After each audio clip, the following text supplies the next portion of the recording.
ሰላም ሰላም። እግዚአብሔር ይመስገን። በረከት ሰላም ነህ? እንዴት ነህ? ጤና ይስጥልን። እግዚአብሔር ይመስገን። ጥያቄ አለ? ጥያቄ አለኝ። ምንድን ነው ኢየሱስ ክርስቶስ በአካል እዚህ ምድር ላይ መጣ አይደለ? አሁን በአካል በስጋ በሰማይ አለ፣ ስለኛ ኃጢአት ይማልዳል እና ኢየሱስ ክርስቶስ አሁን በአካል እንዳለና ስለኛ ኃጢአት እንደሚማልድ ታምናለህ? አሁን በአካል እየማለደ ከእግዚአብሔር ቀኝ ሆኖ ስለኛ ኃጢአት ይማልዳል ይላል እና ደግሞ እሱ ሊቀ ካህን ነው ይላል ዕብራውያን ምዕራፍ 7 ቁጥር 25 ላይ እሱ ሊቀ ካህን ነው፣ በህይወት ስለሚኖር ወደ እርሱ የሚመጡትን ሊያድናቸው ይችላል ይላል። አሁን ምን መሰለህ፣ አሁን እዚህ ጋር መነጋገር ያለብን ሊቀ ካህን መሆኑ ሌላም ነገር ማንሳት እንችላለን። ኢየሱስ ያልሆነው ነገር የለም። እሺ፣ አሁን ፖይንቱ አብ የምንለው የት ነው የሚኖረው? ያው እዚህ ላይ እንደተጻፈው ነው፣ በእግዚአብሔር ቀኝ የተቀመጠው ይላል። በሰማይ ነው፣ በሰማይ። እሺ፣ ስለዚህ ኢየሱስ ክርስቶስ ከእግዚአብሔር ቀኝ ሆኖ ስለኛ ኃጢአት ይማልዳል ይላል።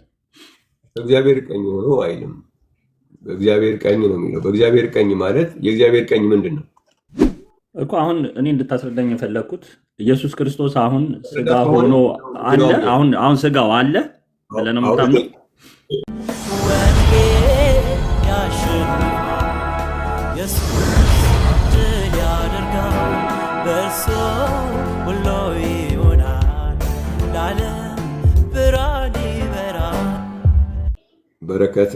በረከት ገብረ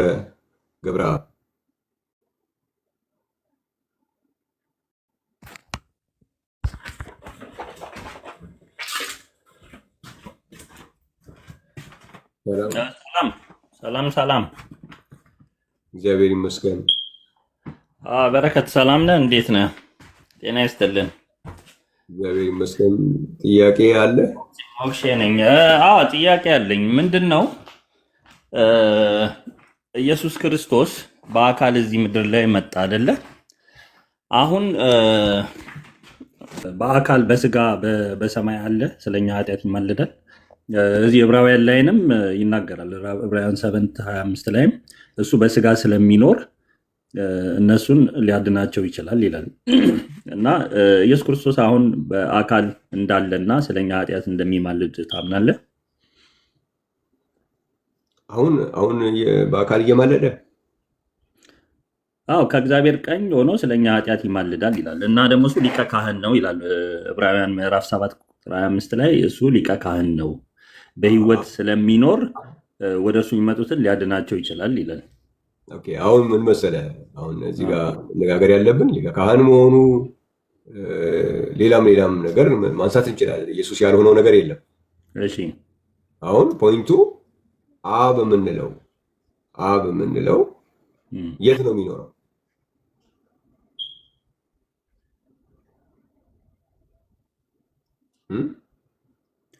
ያው እዚህ ላይ እንደተጻፈው ነው፣ በእግዚአብሔር ቀኝ የተቀመጠው ይላል። በሰማይ ነው፣ በሰማይ።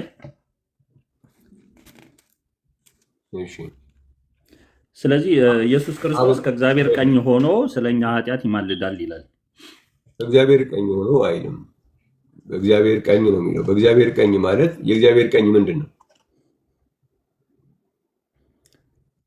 እኮ? አሁን እኔ እንድታስረዳኝ የፈለግኩት ኢየሱስ ክርስቶስ አሁን ስጋ ሆኖ አለ።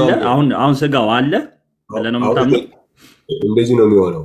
ማስረዳት ከሆነ ደግሞ እድሉን ስጠኝና ላስረዳ። እሺ እኮ አስረዳኝ። እንድታስረዳኝ የፈለግኩት የእግዚአብሔር ቀኝ ስንል በመጽሐፍ ቅዱስ ውስጥ የእግዚአብሔር ቀኝ ማለት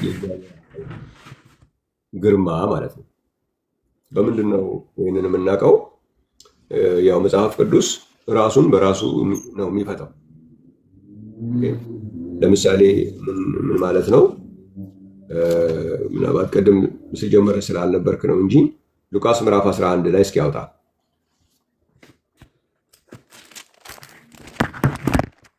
ሉቃስ ምዕራፍ 11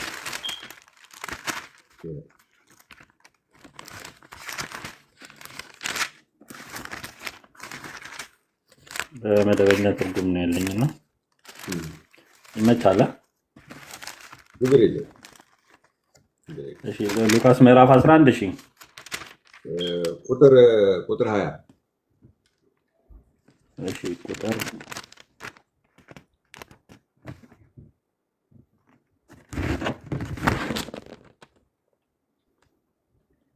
እኔ ግን አጋንንትን የማወጣው በእግዚአብሔር ጣት ከሆነ የእግዚአብሔር መንግስት ወደ እናንተ እንደመጣች እወቁ ይላል። እና አሁን ክርስቶስ አጋንንትን የሚያወጣው በእግዚአብሔር ጣት ነው። ኦኬ። እና በየትኛው ጣት ይመስላል?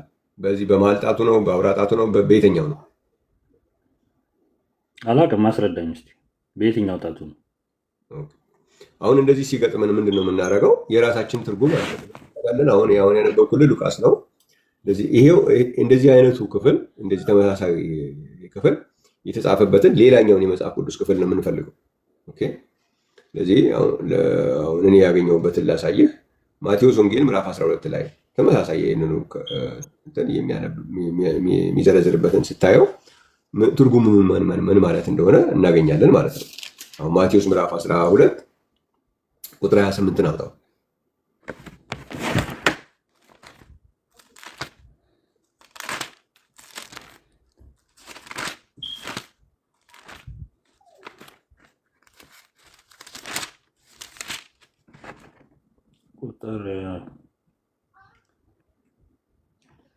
ቁጥር 28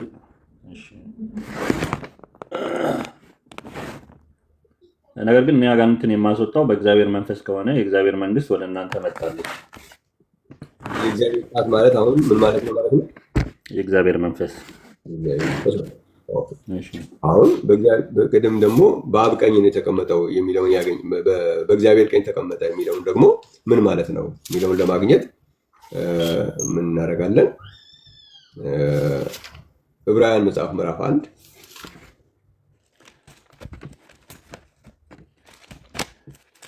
ዕብራውያን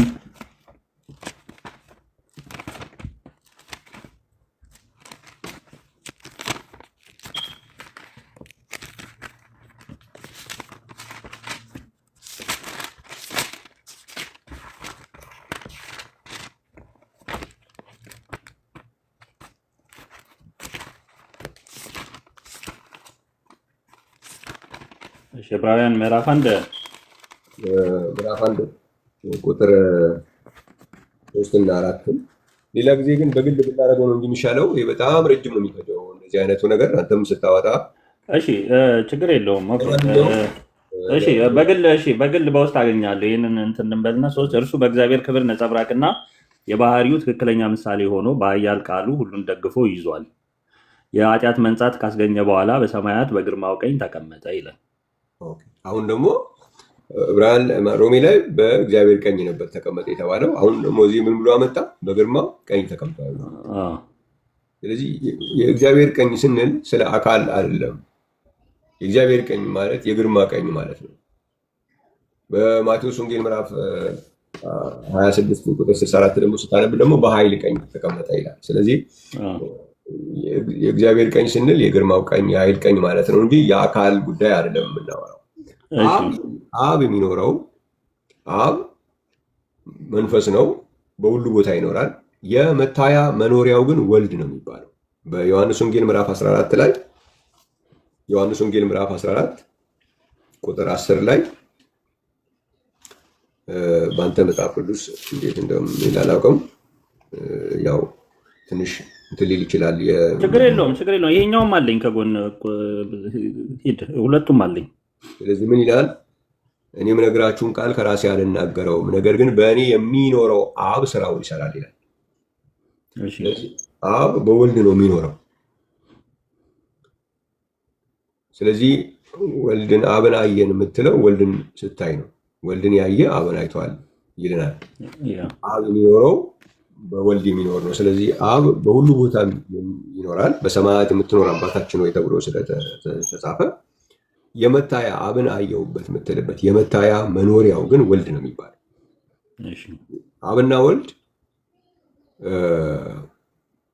የሚታይና የማይታይ እንጂ የተለያዩ አካላት አድርጎ መጽሐፍ ቅዱስ አያስተምርም። የሚታየውን ኢየሱስን የሚታየውን የሚጨበጠውን አካሉን ስታየው ወልድ ነው። በዛ በወልድ የሚኖረው ደግሞ አብ ነው እንጂ ከወልድ ተለይቶ በሌላ አካል የሚኖር ወልድ የሚባል ሌላ አካል የለም። በወልድ የሚኖረው ነው አብ ምን የሚባለው።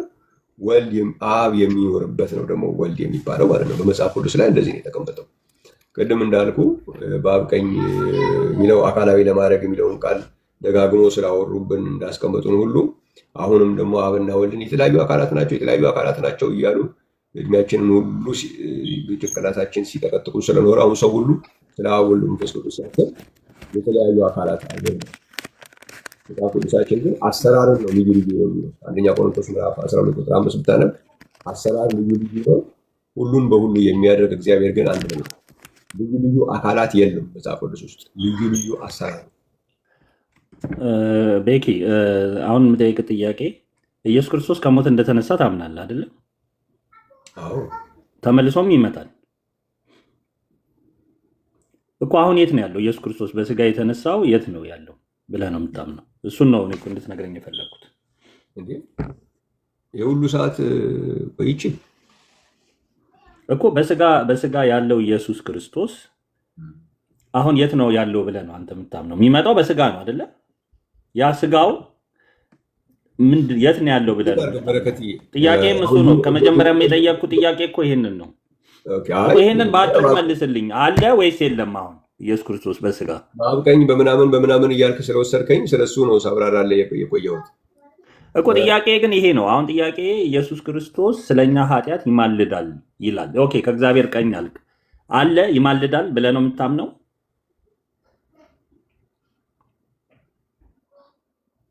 አሁን ብዙ ጥያቄዎች ናቸው ያሉት። አንድ ላይ ና በስጋ አለ ወይ አልከኝ። አዎ እሱ ነው እኮ ጥያቄ። ይኸውልህ አጭር እኮ ነው። ከመጀመሪያም ይዤ የመጣሁት ጥያቄ ከእግዚአብሔር ቀኝ ሆኖ ስለኛ ኃጢአት ይማልዳል ይላል። ዕብራውያን ላይም ኢየሱስ ክርስቶስ በስጋ ስለሚኖር ያማልደናል ይላል። እስኪ በስጋ ስለሚኖር የሚለውን አሳየኝ። ሞት ስለማይዘው ይላል። በሕይወት ስለሚኖር የሚለውን አሳየኝ። እሺ፣ ዕብራውያን ምዕራፍ ላንብበው። ምዕራፍ 7 ቁጥር 25 ላንብብ። አይ መስቀለኛ ጥያቄ ልጠይቅህ።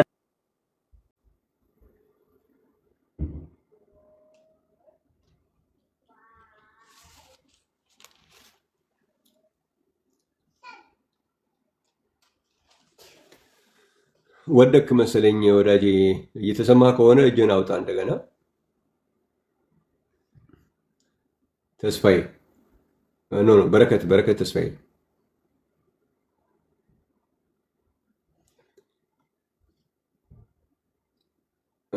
በረከት ገብረሃብ። ኦኬ እሺ፣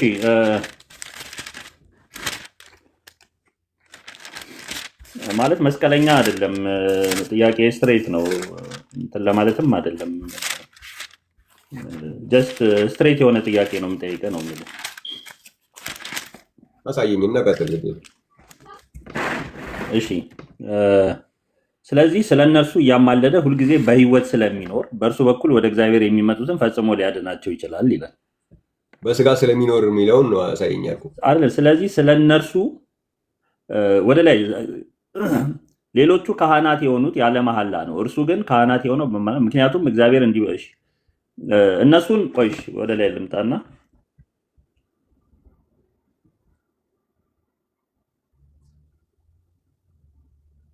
እኮ ሁሉ ጊዜ በሕይወት ስለሚኖር እነርሱ ሞት ስለሚይዛቸው የብሉይ ኪዳን ካህናት ብዙ ናቸው ይላል። እሱ ግን ሞት ስለማይዘው ስለዚህ እነርሱን እየማለደ ሁል ጊዜ በሕይወት ስለሚኖር በእርሱ በኩል ወደ እግዚአብሔር የሚመጡትን ፈጽሞ ሊያድናቸው ይችላል ይላል። ስለዚህ በሕይወት በስጋ ስለሚኖር የሚለውን ነው የጠየቁት እኮ። በሕይወት ስለሚኖር ይላል እኮ። በሕይወት ስለሚኖር ይላል። ያ በሰማይ ያሉት ሁሉ እኮ በሕይወት ነው የሚኖሩት። ግን በስጋ የሚኖረው በስጋ ስለሚኖር የሚለው ምንድን ነው ማለት ምንድን ነው እኮ?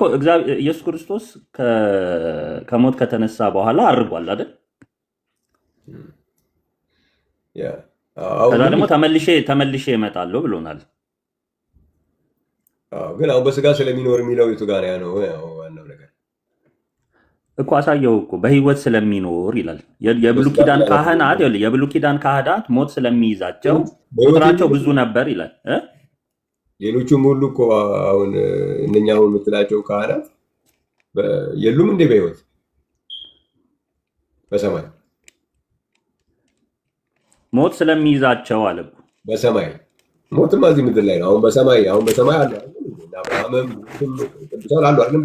በሰማይ እኮ እዚህ ላይ ታዲያ ሞት ስለሚይዛቸው አለ እኮ። አሁን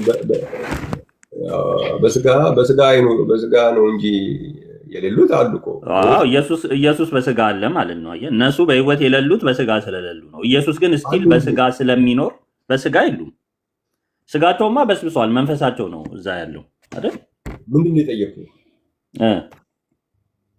በሰማይ አሉ አይደለ? በህይወት አይደለም ያሉት? አሉ፣ በሰማይ አሉ። አዎ በህይወት አሉ። ስለዚህ ጥያቄው በህይወት መኖር የሚለው ነገር መልስ አይሆንማ። እኔ ለምጠይቀው ጥያቄ በስጋ ነው የሚኖረው ለሚለው ምንድነው ማስረጃ ነው? መጽሐፍ ቅዱስ አርጓል፣ እንዳያችሁት ደግሞ ተመልሶ ይመጣል ይላል እኮ መጽሐፍ ቅዱስ። ከሞት ተነስቶ አርጓል፣ እንዳያችሁት እንደዚሁ ይመጣል። ምን መሰለህ በረከት፣ እዛ ጋር የሆነ ፖይንት ያለው ነገር ያለ አስመሰል ስላደረግከው ነው። እኔ እውነቴን ነው የምልህ፣ ፖይንት ለማስመሰል ወይንም አይደለም። እኔ ግራ የገባኝ ነገር ስለሆነም ነው የምጠየቅህ፣ ስላልገባኝ ነው የጠየቅኩህ እንጂ በቅንነት ነው ጥያቄ። እኔ አሁን ከዛ ውስጥ የሆነ ነገር ለማውጣት አይደለም። እኔ አሁን የማምነው ኢየሱስ ክርስቶስ በአካል እንዳለ ነው ማምነው። ምክንያቱም ሄዷል፣ ስለዚህ ተመልሶ ደግሞ ይመጣል። መጽሐፍ ቅዱስ የሚነግረኝ እሱን ነው እና እሱን ነው መጀመሪያም ጥያቄ ይሄ ነው። አለ ወይስ የለም አላልከኝም እኮ አንተ ነህ ወደ ሌላ ክፍሎች እየሄድክ ያለው እንጂ አለ ወይንም የለም በልና ከዛ አስረዳኝ። የለምም ካልክ የለም ያልክበትም ምክንያት፣ አለም ካልክ አለ የምልበት ምክንያት በህይወት ይኖራል ስለሚል እዚህ ላይ አርጓል ስለሚል ነው እኔ እየጠየቅኩ ያሉት። ምንድነው መሰለህ አሁን የተቸገርኩት ምንድነው መሰለህ ጠያቂም አስተማሪም እየወቅህ ስላስቸገርከኝ ለዚህ ነው እድሉን የምሰጥህ። እኔ መጀመሪያም ጥያቄ እኮ ነው እየጠየቅኩ ያለው። ጥያቄ ደግሞ ሞር ኤክስፕሌን እያደረግኩልን ያለው ጥያቄው በስጋ እዚህ ላይ ምን ይላል? በህይወት ይኖራል ለዘላለም ስለሚኖር ክህንነቱ የማይለወጥ ነው። ኢየሱስ ግን ለዘላለም የሚኖር በመሆኑ አንድ እድል እኔ ላስተምርህ አይደለም። እኔ ጥያቄ ነው እኮ አቁምኩኝ። እሺ ጥያቄን እኮ አቁሜ አንተ ነህ እኮ ተመልሰህ ስጠይቀኝ እኔ ኤክስፕሌን እያደረግኩልህ ያለሁት። እሺ እኔ ያልገባኝ ነገር ካለ ከምትናገረው ነገር ላይ ስጠይቅህ ለዛ ነገር መልስ ትሰጠኛለህ። እሺ ከዛ ውጭ ግን የምትሄድባቸው ነገሮች በሙሉ ጥቅም የላቸውም። ወይ ደግሞ በቃ ድሉን ሰጥቻለሁ እንድታስተምር ማስተማር ነው። ካልሆነ ደግሞ ወደ የምጠይቅህን ነገሮች ላይ ብቻ እንትን አድርግልኝ። መጀመሪያ ስትመጣ የሄድክበት እንትን በአብቀኝ ምናምን የሚላየ እሱ ነገር የለም አልኩኝ። ማብራሪያዎቹን መጽሐፍ ቅዱስ የሚለውን ነገሮች አሳየው። ኢየሱስ ክርስቶስ ልክ ነው በስጋ ሄዷል። እዛ ጋር በስጋ የሚለውን ነገር በጣም ስለደጋገምከው እዛ ውስጥ ያለህ ነገር ካለ እንድታወጣ ነበር እድል እየሰጠው የነበረው። ስለዚህ ኢየሱስ ክርስቶስ የጸለየበት ምክንያት በስጋ ወራት ጸሎትና ምልጃን አቅርቧል ይላል መጽሐፍ ቅዱስ። ያ አንድ ጊዜ እሱ ያደረገው መስዋዕት በምኑ ነው? አሁን ያንን የማማለዱን ስራ ኢየሱስ ክርስቶስ የሰራው በምኑ ነው? በደሙ ነው የሰራው፣ በሞቱ ነው የሰራው። እስካሁን ድረስ አሁን እስካለንበት ደቂቃ ድረስ ደሙ ይናገራል። ዕብራውያን መጽሐፍ ምዕራፍ 12 ላይ ብታነበው ከአቤል ደም ይልቅ የሚሻለውን ወደሚናገር ወደ ምልጨት ደም ደርሳቸዋል ይላል። ስለዚህ ያ ደም የፈሰሰው በቀራንዮ ነው። ግን እስካሁን ድረስ የማማለድ ስራ ይሰራል፣ ይናገራል። ደግሞ ያማልድናል ስንል በደሙ በኩል ያደረገውን ነው የምናወራው። ስለዚህ ዕብራውያን መጽሐፍ ምዕራፍ 12 ቁጥር 24 ብታነብ የሚሻለውን ወደሚናገር ደም ደርሳቸዋል ይላል። ይናገራል፣ ትክክል ነው።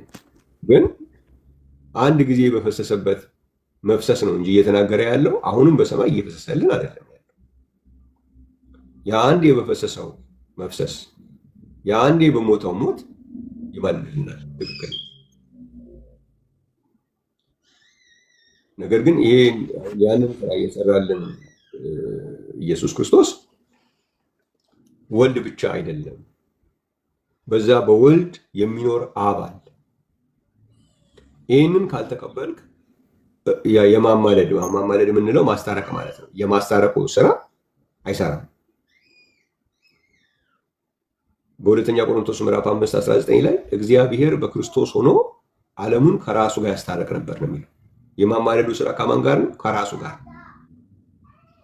የት ሆኖ? በክርስቶስ ሆኖ፣ በዛ አካል ሆኖ፣ በዛ ሰውነት መድማት፣ በዛ ሰውነት ስቃይ፣ በዛ ሰውነት መስዋዕት ይታረቀን የነበረው እግዚአብሔር ነው፣ አብ ነው።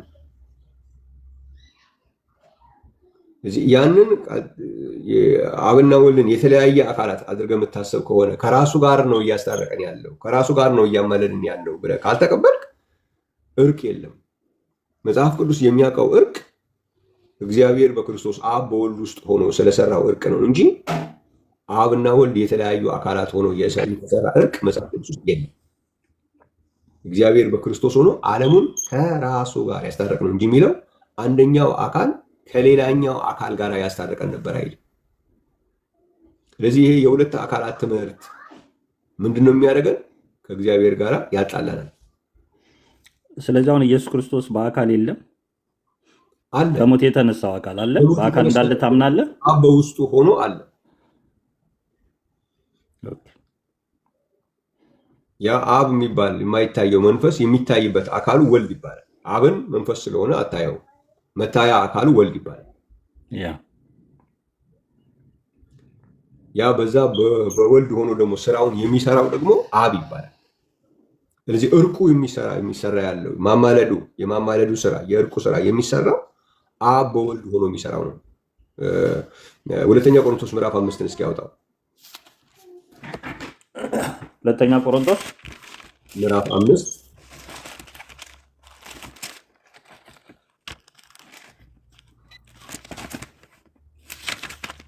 እሺ ቁጥር 19 ምን ይላል?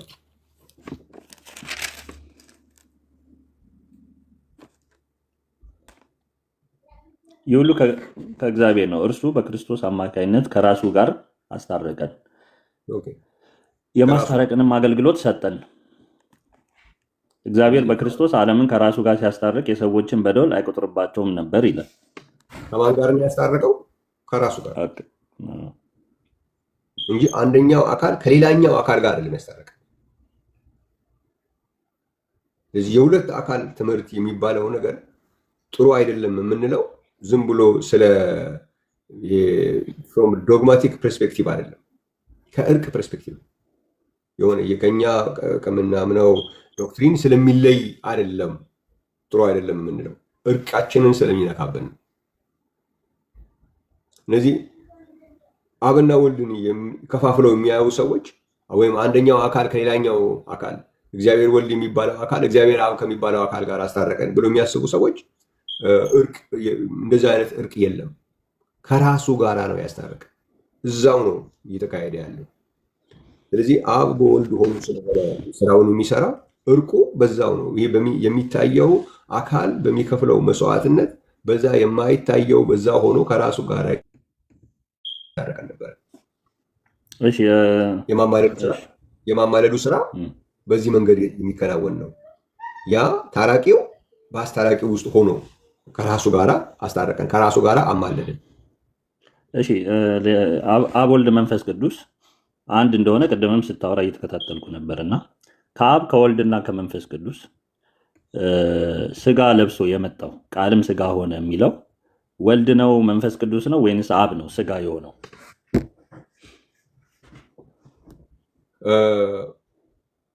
ከነዚህ አሁን ከጠቀስካቸው ስጋ የሆነ ማንም የለም። ቃልም ስጋ ሆነ አይልም መጽሐፍ ቅዱስ? ቃል ነው ስጋ የሆነ እንጂ ወልድ ስጋ ሆነ አይልም። ያልከኝ ከአብ ከወልድና ከመንፈስ ቅዱስ ስጋ የሆነ ማን ነው ያልከኝ?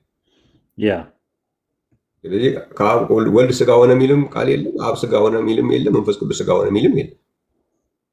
ቃል ስጋ ሆነ ይላል። ቃልም ደግሞ በእግዚአብሔር ዘንድ ነበረ። ይህ ቃል ወልድ ነው ብለህ እንትን አትልም?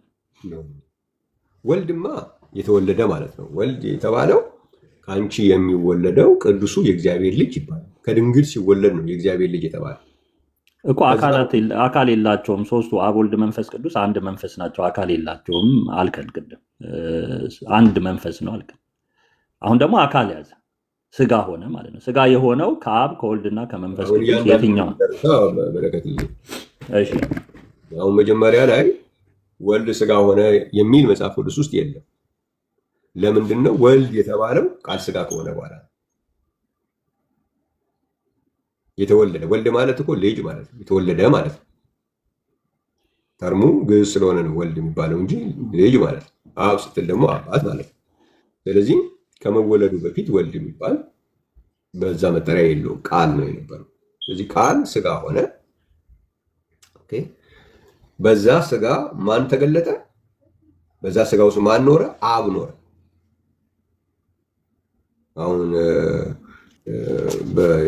በአንደኛ ጢሞቴዎስ ላይ ስታነብ ምዕራፍ 3 ላይ ማንን ነው በስጋ ተገለጠ የሚለው?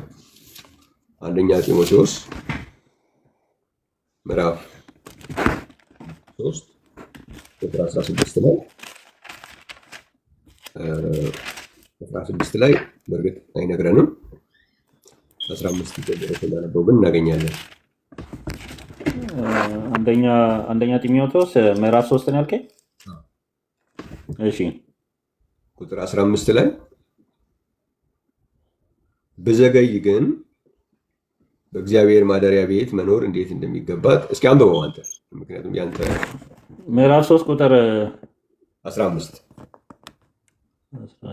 ይህንም የምጽፍልህ ብዘገይ እንኳ ሰዎች በእግዚአብሔር ቤት እንዴት መኖር እንዳለባቸው እንድታውቅ ነው።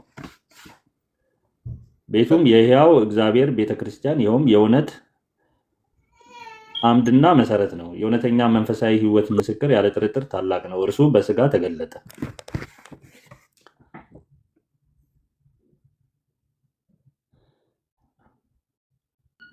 ኦኬ ይቅርታ። እሺ ስለዚህ ምንድን ነው አለ? ቤቱ የምንድን ነው አለ? የሕያው እግዚአብሔር ነው አይደል? ኦኬ አንድ ጊዜ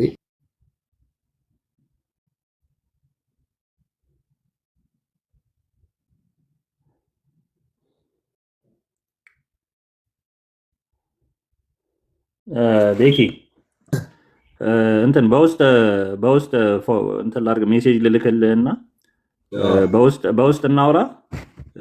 በውስጥ ስልኬንም ልክልህና ማውራት እንችላለን። በውስጥ ኮንታክት ላድርግ። ሳየው ሰፊ ነው እና ያንተንም ጊዜ እንዳልወስድ የኔንም ጊዜ አሁን የምሄድበት ስላለ በጣም ስለሰፋ በደንብ ግን ብዙ እንድናወራ ፈልጋለሁ እና በውስጥ በቃ ሜሴጅ ልክልሃለሁ፣ መልስልኝ። ፎሎ ባክ አድርገኝ። እየደከመኝ ነው። እሺ አዎ ስላየው ነው። እኔም አጭር ተናግሬ መውጣ መስሎኝ ነበረ። በጣም እየተራዘመ ስለሆነ በደንብ ታይም ሰጥተን እናወራለን። በውስጥ ልክልሃለሁ። እሺ አመሰግናለሁ። ታንኪዩ። እግዚአብሔር ይባርክልኝ። እሺ